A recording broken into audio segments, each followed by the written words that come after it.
All right, good evening, everyone. Welcome back.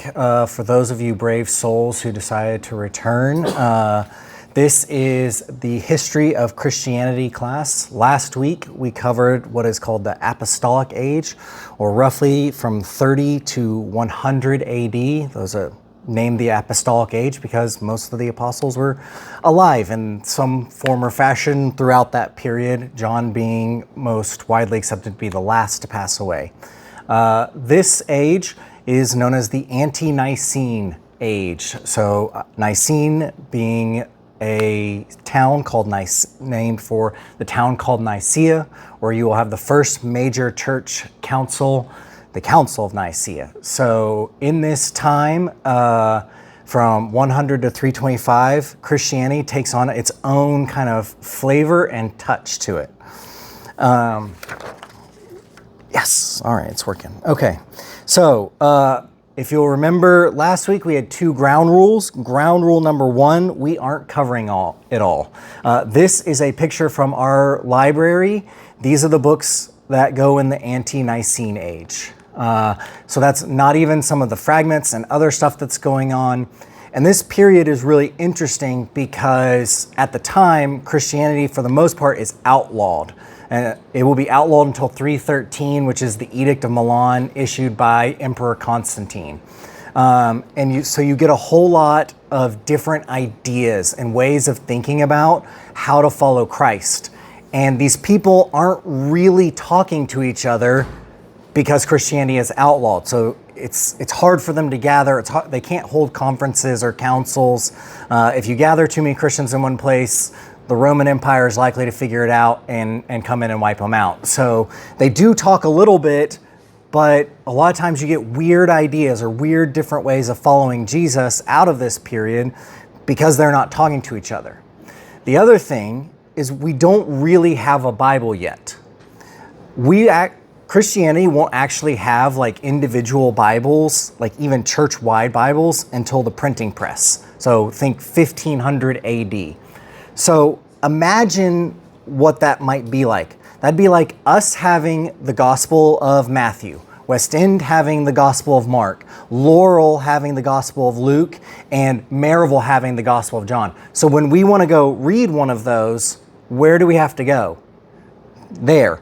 And we probably have to bring ours with us so we can trade out. Now, certain epistles were also changed up. So it wasn't that you only had one gospel, but the idea of a whole Bible being in one place, even spread through a variety of scrolls and things like that, it just really didn't happen.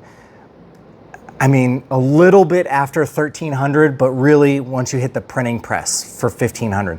So there's no way to really standardize Christianity yet because it's illegal, and while the Bible has been written by this point, it hasn't been compiled in the way that we so often think about it and approach it.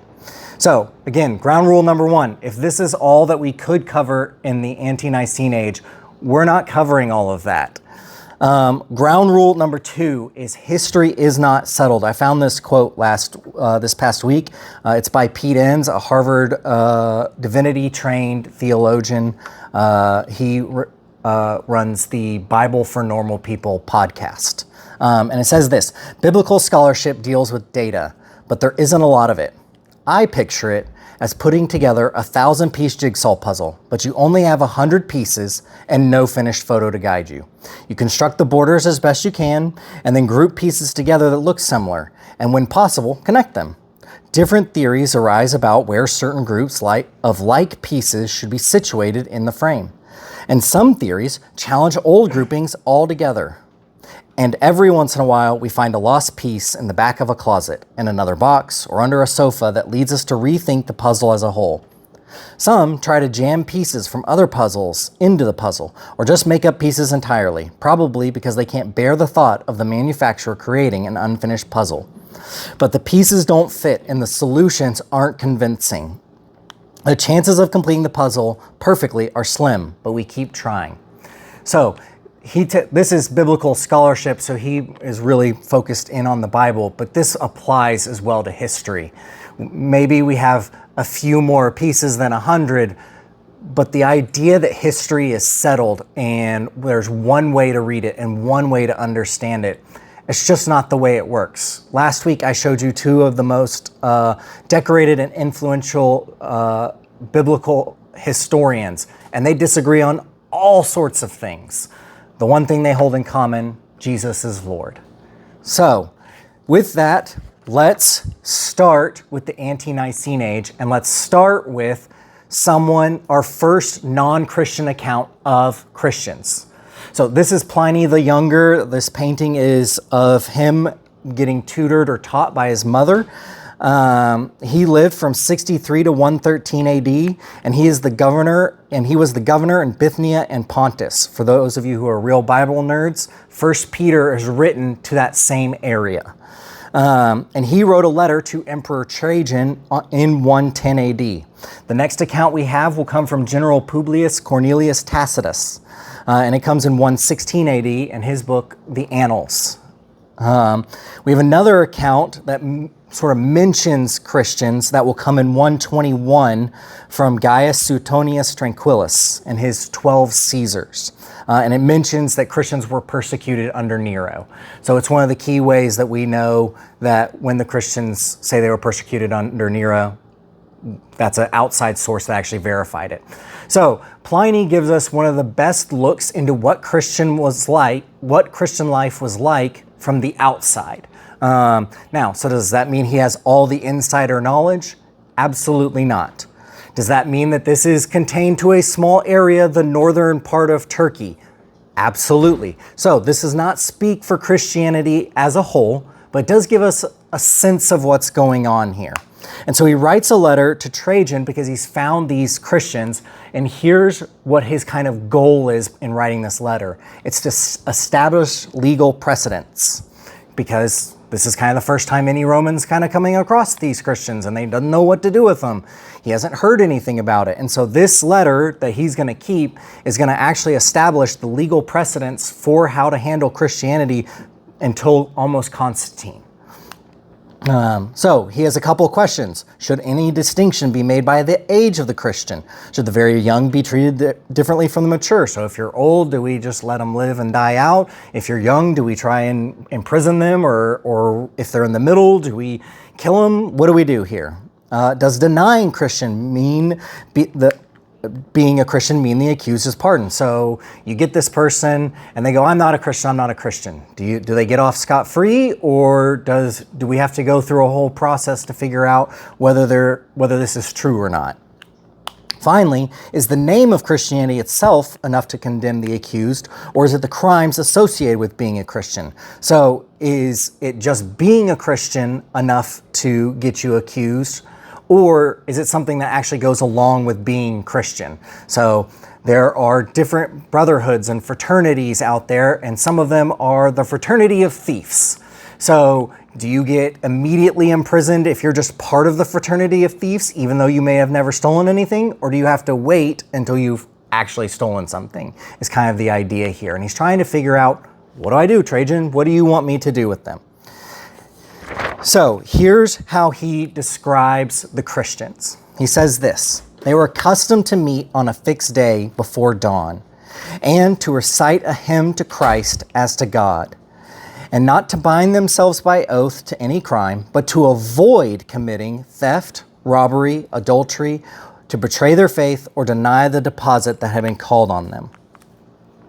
So they're avoiding crimes. When these things were done, it was their custom to separate and meet again to take food, though promiscuous and harmless, which they had ceased to do after my edict, by which I had forbidden the heterae, according to your commandments. So at the time, Trajan was outlawing particular brotherhoods or these kind of social societies because they were causing unrest and disorder. Not in the we're going to overthrow Rome way, but in the we're going to fight against our crosstown rivals way. And so money and time and effort was being lost with Romans fighting Romans. And so Trajan had outlawed these societies, which is again what prompts Pliny to even send this letter in the first place. I found a society. What do you want me to do? They're vowing to not commit crimes, which is a little weird. But I should but I told them to stop meeting because that's what you had basically blanket commanded to do. So he ends with this little note.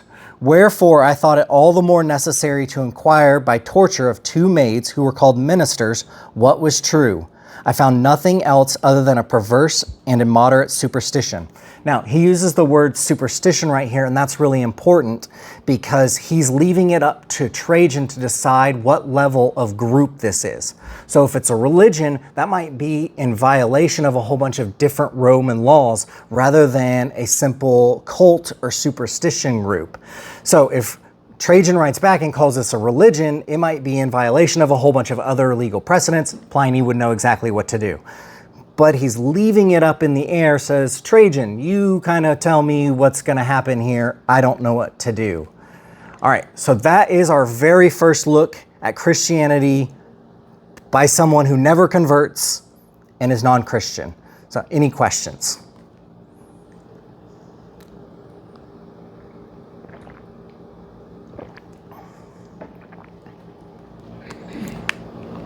Not about this, but just curious. You had we're talking about how one church may have a copy of John or this, that, and the other.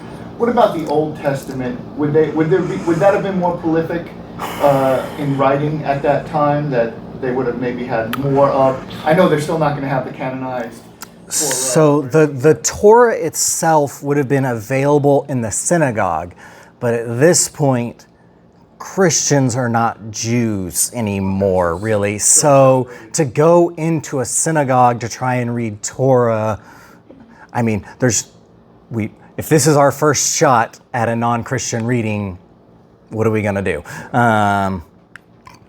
However, it's unlikely that they're going to be able to go into a synagogue and be like, yeah, let me read your Torah for a second. The Jews would be like, no, you're one of those Christian folk. We're not having that. And as we spoke about last week, Paul did a really good job at making the Jews angry. Anyone else? What about the word ministers, calling the 2 females ministers? Where would you like me to go with that? Ministers like we know ministers, or is it something else? So here's the way this is more commonly translated. This is a direct translation that I did from the Latin letter. Here's how it's more commonly translated. You'll see this. So it says, I judged it so much more necessary to extract the real truth with the assistance of torture from 2 female slaves who were styled deaconesses, but I could discover nothing more than depraved and excessive superstition. So when you say have the female slaves or the maids, those are either way, that's kind of a servant. So deaconess there would be a title. So hence the way the second one says, who were styled deaconesses. That is their title, their idea of authority. Would you like me to continue on this route? What, someone?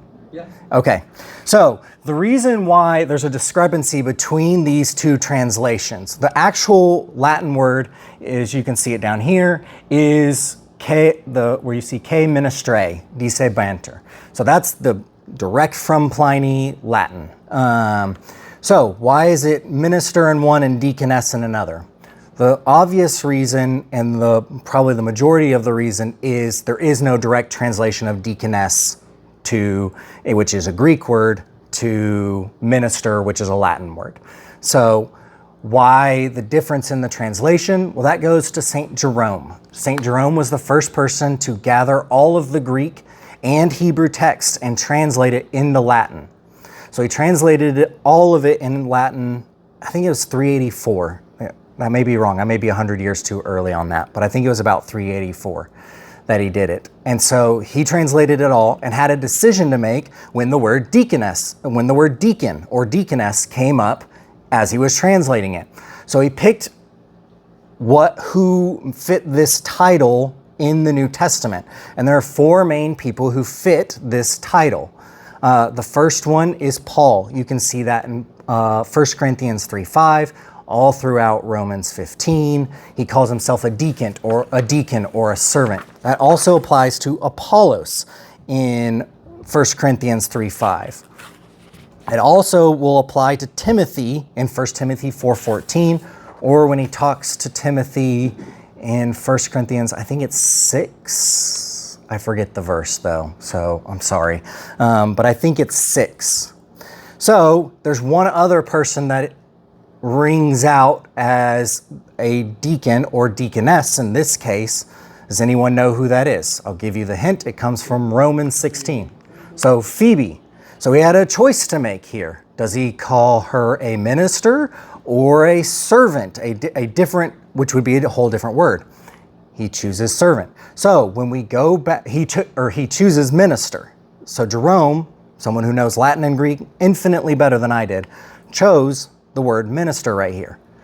So when translators go back to Pliny, they come up with the second one because that's the word in Greek, and it's they're mishmashing Jerome and the original Greek there.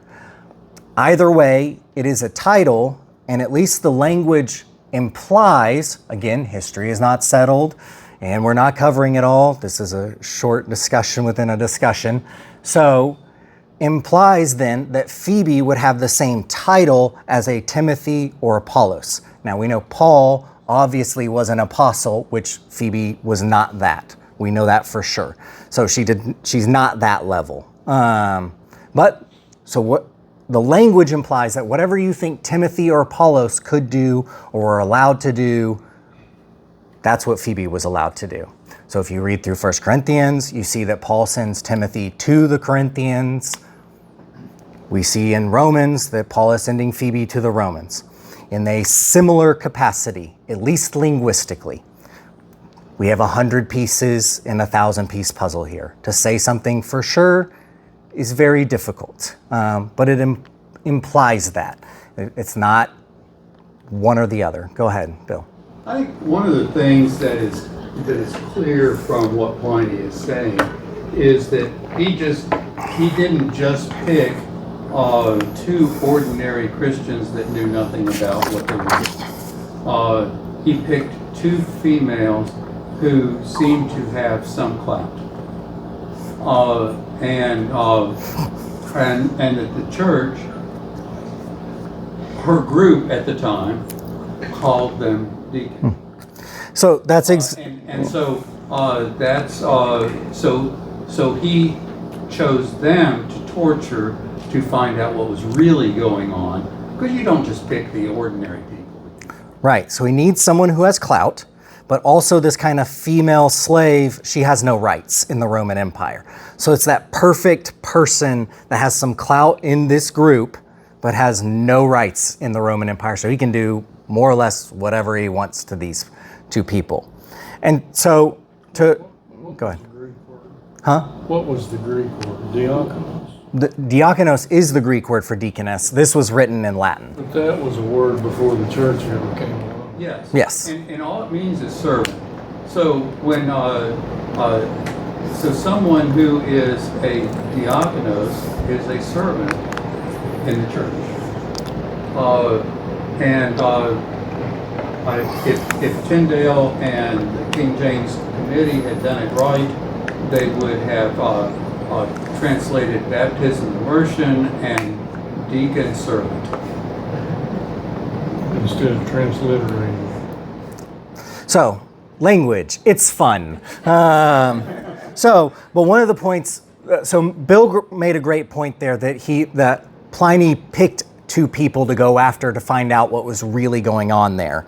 But the other point I wanted to bring up was, this is actually what Bill said in response to the Galatians from last week. And it said, "So now, being raised with him," being Jesus, "I am now in a brand new life. And since you have been raised with them, and you have been raised with them, we are all together, no matter what state we were before. We are now all equals, walking forward from now on because of what Jesus did for us in terms of justice." So that's what Bill said last week, and I thought it was a great sum up.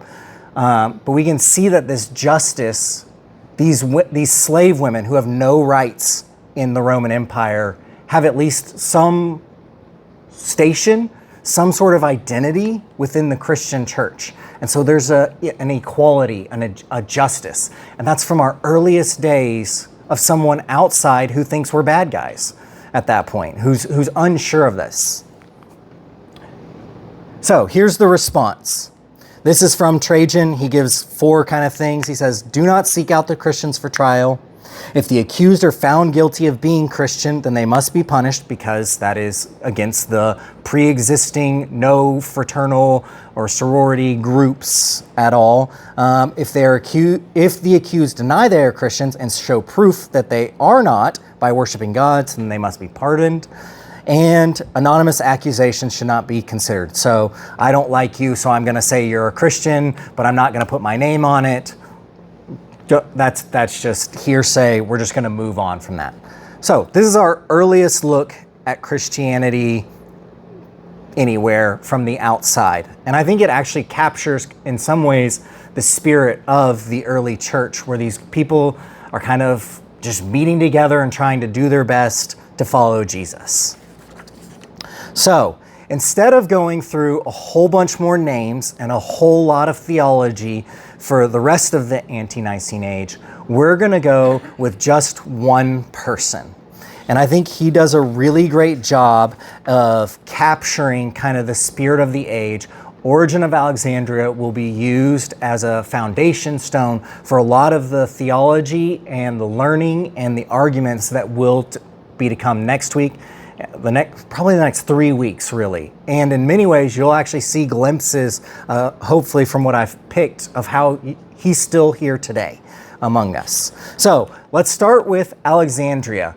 Alexandria is right there on the coast of Egypt. It was the Boston or the Oxford, Cambridge of the time. So all the smart people, if you wanted to learn something, you went to Alexandria. Alexandria is named because it was built by Alexander the Great. When his empire was split up, the Ptolemies were the ones who gained Egypt and that part of the empire.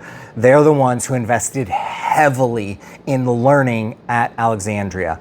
If you wanted to learn something and you were smart, you could probably figure out a way to get a stipend, a teaching gig, something going on in Alexandria, because they were willing to invest in it there. All the way up until really the 400s. Alexandria was the place you wanted to be. Not Athens, not Rome, Carthage a little bit actually, not Antioch or Jerusalem. If you wanted to be in the know, you went to Alexandria. So let's talk about Origen's origin. And here's the story, and it begins with a rather simple sound. Chop. The year is 202. Chop. The place is the center of Alexandria. Chop. Septimus Severus, pictured here, is the emperor. Chop. And he is decreed because of his loss and is stalling out in the war in Africanus that the Christians are to blame. Chop. A boy watches. A boy almost man watches his father on in the square. Chop. His father learned from the great Clement of Alexandria, who said, all truth is God's truth. Chop. But this boy is about to become a man because his father has been working in the school of Alexandria for his whole life and has been an outspoken Christian for nearly that whole time. Chop. And now he faces the headsman's axe. Chop. Origen is now the man of his family. Origen's story in many ways captures the essence of the early Christian persecution movement.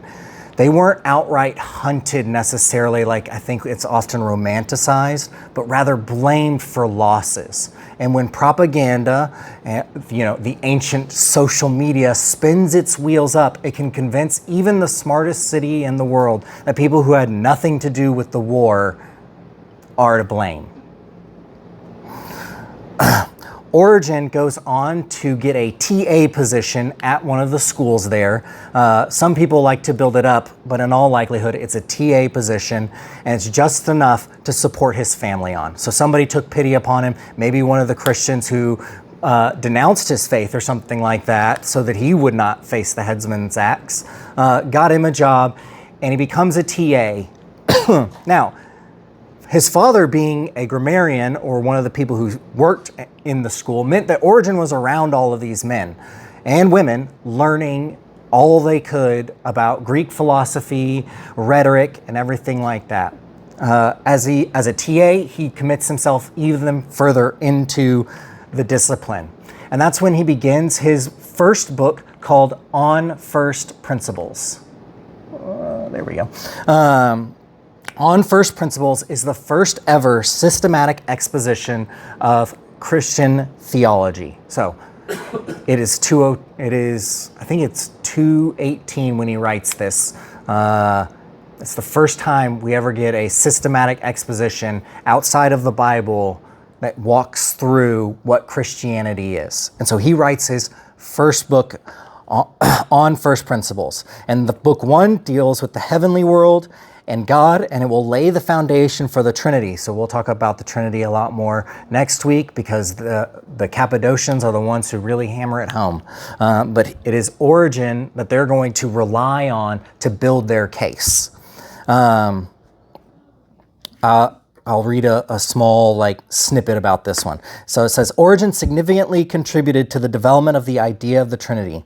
He declared the Holy Spirit to be a part of the Godhead, one of the earliest people, and interpreted the parable of the lost coin to mean that the Holy Spirit dwells within each and every person, and that the inspiration of the Holy Spirit was necessary for any kind of speech dealing with God. Origen taught that the activity of all three parts of the Trinity was necessary for a person to attain salvation. So he's not perfect. He's advancing it a little bit, but this is really our first not biblical source, the one who's kind of laying the foundation for the idea of what will be the Trinity. His next book, in this On First Principles, will deal with the world of man, i.e. the Logos, which is Jesus. So that's why we have Jesus pictured right there in the middle. The soul and free will. Origen was a big proponent of free will and the fact that God really argued or worked to make sure that humans had the choice or the options to go along with free will. Having talked to a lot of smart people about theology, free will is one of the key hang-ups that people have. A lot of times they would rather remove suffering and remove free will, or just start all over and never give us free will in the first place. But Origen argues for its place in Christian theology.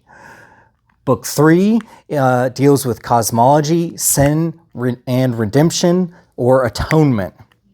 So, quick definition of cosmology. It's an example of the origin, evolution, and eventual fate of the universe from a religious perspective. One of the interesting things here that most people don't pick up is at the time, there was no such thing as substitutionary atonement. That won't come until 1090. So at the time, Origen when he was writing this down, was advocating for something called Christus Victor. And I'll give you a quick little read of the idea of what that is. It plays out in a lot more complex theology, and we'll talk about that in a minute. So it says, the Church Fathers' theory was not that the crucifixion was a payment of a ransom to the devil, but rather that it represented the liberation of humanity from the bondage of sin, death, and the devil. As the term Christus Victor indicates, the idea of ransom should not be seen in terms, as Anselm, who comes up with substitutionary atonement theory, of a business transaction, but more in terms of a rescue or liberation of humanity from the slavery and sickness of sin. So he's not way far out there, but it's a little bit different than what we're used to thinking about it as. And right here, I hope you'll begin to see that Christianity has not always been one thing. it's kind of changed and evolved over time.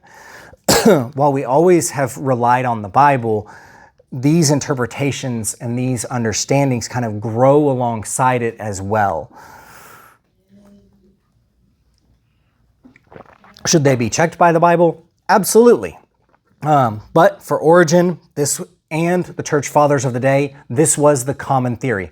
Does it mean that substitutionary atonement theory did not exist for some people? No, it did exist at the time, but it wasn't written down and formalized like Origen did here in First Principles, Book 3. Go ahead, Bill. One of the things that's important for us is that just as Origen and the early church fathers looked at Scripture and had to wrestle with how to interpret it and what it means for the various ideas. We do too. We can either just say, well, Origen must have had it right and just go on, or we can say, well, here's the text. I need to read it, and I need to look at it, and not be afraid of where it takes us, because the text is the very basic foundation the Holy Spirit has given us. And just as Origen was reading it and writing down what he saw in it, very much that's our life too. We are each our own theologians. So there's a reason why he's not Saint Origen. Has anyone caught that? He's not Saint Origen. He wasn't accepted because some of the things he wrote, they didn't agree with later.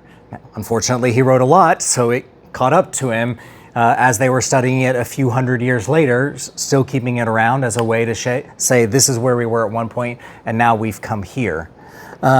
So one of the interesting things and how they get to the Christus Victor idea is the idea of the resurrection. This is a picture from the Cora church.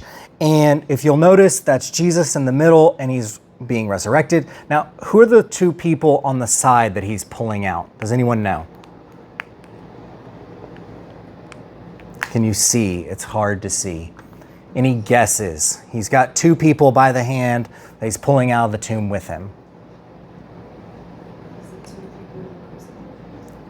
No, that's a good guess. No, it's not the two people that were crucified alongside him. That's a good guess, though. Moses and Elijah is a good guess, but I'll give you a hint. One of them is a woman. The person over here in red is a woman. So that's not a bad guess, though.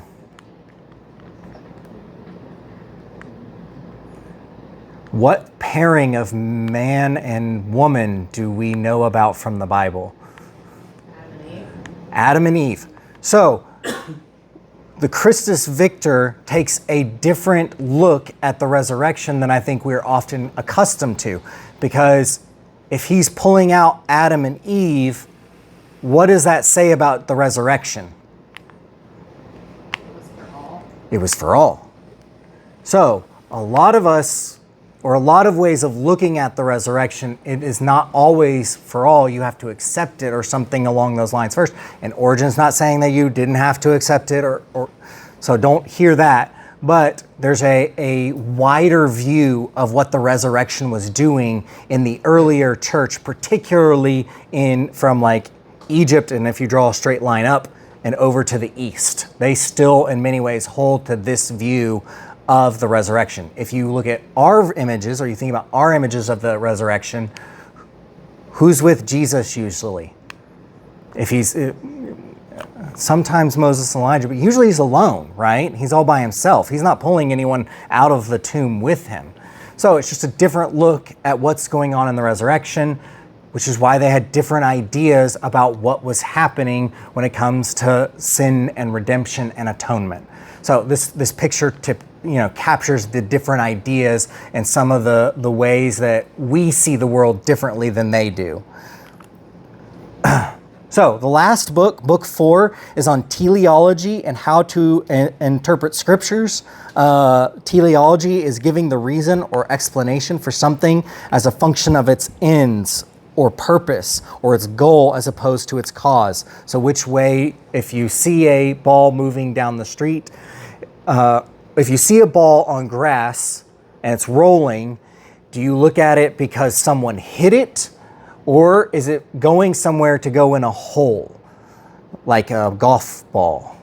So the teleology is looking at it, oh, the reason why that ball exists is to go in the hole, rather than saying the reason why that ball exists is to be hit. There's just different ways of looking at things. So it's working kind of from the end way as opposed to the beginning way. Origen is one of the first people to codify a system for how to interpret the scriptures. He gives 3 ways, which will be expanded by future theologians into 4. They are the literal, typological, moral, and anagogical. The more normal words are the literal, allegorical, ethical, and mystical. So if you went to my John class, I gave a short talk on the Pardes method, which is a Jewish way of reading and interpreting the scripture. It is this. They got it more or less from Origen and kind of cleaned it up a little bit and made it make a little bit more logical sense, gave some different rules. So he's the first person to say, hey, you've got your Bible in your town, your John in your town, and you don't know what to do with it. Try reading it literally first. Just go through, read it literally. Then read it ethically. And when he says ethically, he means in relationship to the people around you. What does it change with that? And then when you're reading it the 3rd, 4th, 5th, 6th time, imagine what might happen. Start to introduce your imagination, the mystical. Now, do you hold on to the mystical? No, by word, you can see the word mist is in mystical. So why would you hold on to mist? Go back and judge it against the literal, see if it's true. Go back and judge it against the ethical, see if it's true. If it doesn't hold up, let it go, it's mist. But he's one of the first people to kind of give us a guide on how to read the Bible. He's also one of the main sources for how we got to the canonized version of our current New Testament. He was most likely memorized almost all of it for reasons that you're about to see. So you write this awesome first book, basically, and your local bishop goes, this is amazing. Let's send you out to go talk to all the other people. So he probably goes out with maybe a friend or a bodyguard, and they go to all of these places. One of the key places, oh my goodness, we are not going to make it. Okay, we'll skip through some stuff. One of the key places is in Athens, where he meets Plotinus. Plotinus is the founder of Neoplatonism. Now, what he's doing here is he's doing apologetics. And apologetics, think not of how we do it, but think of the way we do it. That's the same way. Like kind of like anger and bombast into how we argue things. But he's not going to argue for like Jesus was the evidence that demands a verdict, because there's no way for him to prove that. He's not going to do the case for Christ. He's going to take on Platonism or Aristotelianism or Epicureanism and say this is how it's different. So quick example, Platonism is at its core the idea that man is flesh and soul. And when we die, the flesh dies and the soul goes on to the realm of the forms, or the heavens, as he will use in his last work, and becomes more and more perfect. And the better you were in life at achieving that form, so if you were a blacksmith, the better blacksmith you were, the closer you are to achieving your form, the better off it is once you get to the heavens. So, what's the difference between that and Christianity?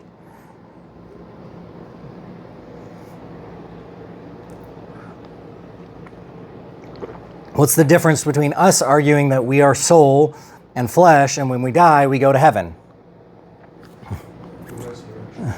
So the resurrection is the key difference in the meantime, and that's what he would have focused on and argued. He would have said, think about what the resurrection does for you now. It changes how you can do anything. You may have been trapped in a form before, but now you've died, so you can have a new form. the form of Christ. This is how we live like Christ. And so that's a lot deeper and, in my opinion, more meaningful way for us to enter into an apologetic conversation even today. So you could think about modern utilitarianism, where the idea is to do the greatest good for the largest number of people and prohibit harm to the largest number of people. Well, Christians kind of want the same thing. We want you all to go to heaven, and we want people to not go to hell. So that's, hell is bad, heaven good, let's do that. And so we've got to, the apologetics of Origen and these early thinkers was on a whole different level than I think we appreciate what was going on here. And so let me read just one snippet of a homily here from how he was thinking about the Bible and what was going on. So this is actually from his homilies on Genesis, and it's just Genesis 26:19.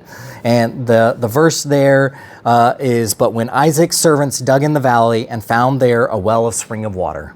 So this is Origen. "Isaac therefore digs also new wells, nay, rather Isaac's servants dig them. Isaac's servants are Matthew, Mark, Luke, John, his servants Peter, James, Jude, the Apostle Paul, his servant. These all dig the wells of the New Testament."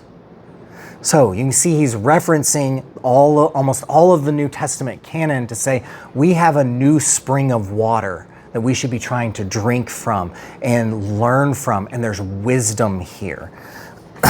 All right. Let's just, so eventually with all that fame, his bishop gets a little jealous and kicks him out of Alexandria. He goes up and sets up shop in Caesarea Maritima, where he basically builds a school. It's a school for boys and girls, so everyone gets to come and study from him. People are constantly trying to get him to come visit because he's the great thinker, the great Christian apologist. And he ends up going to write one last Christian apology, which is Contra Celsus. Celsus had four main points against the Christians. Christians do things on the basis of faith. They just believe in this resurrection stuff. There's no rationality to it, like Plato, who's the bust over here. Origen says Christians do believe things on the basis of faith, and this faith can be rationally justified. However, because few people are interested in the philosophical justification behind religion, it is not normally taught except to the wise. So Celsus was like, people don't even know what they're talking about, and they don't know why. Number two, when he's talking about Plato cared a lot about the Logos. Go watch my John series. The Logos could not effectively, Origen says, the Logos could not effectively reveal God to them without first becoming flesh itself. Third, Celsus complains that the people aren't joining the army. Origen says, if everyone were peaceful and loving like Christians, then there would be no wars, and the empire would not need a military, saving us countless money. He furthermore declares that all Christians are priests, and just like pagan priests, they must refrain from violence and killing, which would make them impure. Number 5, traditional values. Celsus had warned that Christianity itself was drawing people away from traditional religion and values, and that its growth would lead to a collapse of these conservative values. Origen's going to quote Heraclitus, "Those who approach lifeless things as gods are like a man who holds conversations with houses."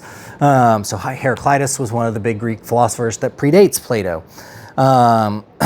And said, but those thinkers compromise their philosophy by submitting to the conventions of popular religion. His other complaint, there were women, like learning and stuff. It's an erosion of conservative and traditional values. And Origen was like, yes, we teach women. We always have. This is actually a picture of Saint Thecla, who is thought to have written the Acts of the Apostle Paul. So not the Acts of the Apostles, the Acts of the Apostle Paul. We only have about 66 to 75% of that, so we won't go any more than that. Finally, Origen is the introducer of this idea of prayer and theology. So as he lived in Caesarea, he lost that kind of bombast, that argumentative behavior. He wrote this last one on Celsus because someone paid him a lot of money to do so, basically. But he started to soften towards people and how they looked at the world and how they interacted with Christ. And so he started to write theology as prayers. So this is a short snippet. He says, the discussion of prayer is so great that it requires the Father to reveal it, his firstborn word to teach it, and the Spirit to enable us to think and speak rightly of so great a subject. So next week, I'm going to read a couple prayers for you guys because the masters of it are coming up, but they learned it first from Origen. So I think we are a few minutes over time, but as Origen, who set out on this journey to systematize and argue Christianity, one of the key takeaways from the way he ended his life was that instead of trying to go out and save people, he lived among them and with them and allowed them to be his advocate, almost to, in effect, save him. And I think we as Christians often don't approach our apologetics in the same way as this master once did. There's a reason why he's not Saint Origen. It's not all perfect, but he lived a life in service to Christ from the moment his father's head was chopped off. So, thank you all for coming tonight. Next week, we're going to do the Cappadocians. That's a fun family. It'll be a family affair, and we'll talk more about the Trinity.